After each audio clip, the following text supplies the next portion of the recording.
As a teacher, I can often tell how students feel about my class by reading their body language. Just like our body language in a classroom can send a sign about how we are feeling, so too does how we treat the Sabbath day send a signal to God about our feelings for Him. In fact, the Lord said, "Hallow my Sabbaths, and they shall be a sign between me and you." In Doctrine and Covenants, the Lord teaches some important principles about the Sabbath day. "And that thou mayest more fully keep thyself unspotted from the world, thou shalt go to the house of prayer, and offer up thy sacraments upon my holy day. For verily, this is a day appointed unto you, to rest from your labors, and to pay thy devotions unto the Most High. On this, the Lord's day, thou shalt offer thine oblations and thy sacraments unto the Most High." I love the idea that the Sabbath is a day to pay our devotions to God. To me, that means that the Sabbath is an opportunity to show my devotion to God by having some special focus and connection with Him.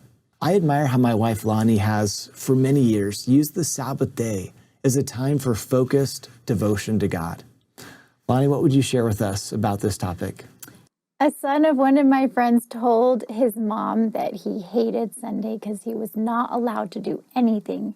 And his mom was sad because she realized that in their home, Sunday had become a day of saying don't. Does this situation sound familiar? If we focus on all the things we can't do on Sunday, we may miss valuable opportunities to help ourselves or children engage in meaningful activities. What can we do to make the Sabbath a delight? President Nelson taught. We make the Sabbath a delight when we teach the gospel to our children. Our responsibility as parents is abundantly clear. As you teach the gospel, you will learn more. This is the Lord's way of helping you to comprehend His gospel. Such study of the gospel makes the Sabbath a delight.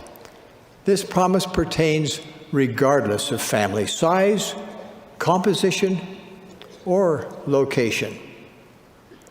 One thing that we've enjoyed in our family is what we call Sunday stations.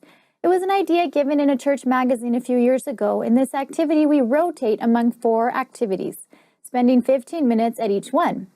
The specific activities at the stations may be tailored to each family and can change from week to week. Sunday stations entail rotating between 15-minute activities, for example, 15 minutes of reading or reporting on a general conference talk, 15 minutes of writing missionaries or relatives, 15 minutes of learning from a gospel art picture, 15 minutes of family history like journaling, indexing, learning from books about ancestors. This is something that's helpful for children, teenagers, and adults. We can think of specific activities like studying Preach My Gospel or watching videos from the church, reading church magazines, or playing gospel games, and then spend a little bit on each activity on the Sabbath day. Sunday stations help us to cover multiple activities and not let one drag on too long. Every person and family will choose different activities for the stations and choose different activities for the rest of the day.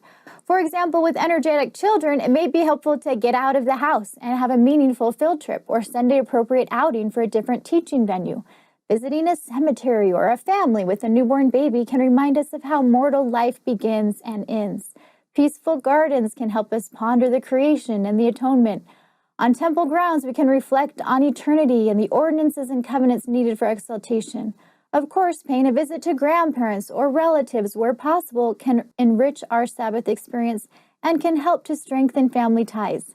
On such visits, relatives can share stories from their lives and lessons they've learned. In addition, you might consider inviting people to come visit you. We have enjoyed inviting recently returned missionaries to come to our home and tell us experiences from their missions. Many returned missionaries appreciate opportunities to share their experiences.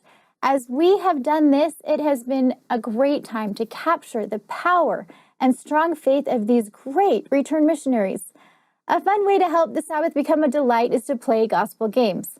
Almost any game you enjoy can become a fun way to learn about gospel principles.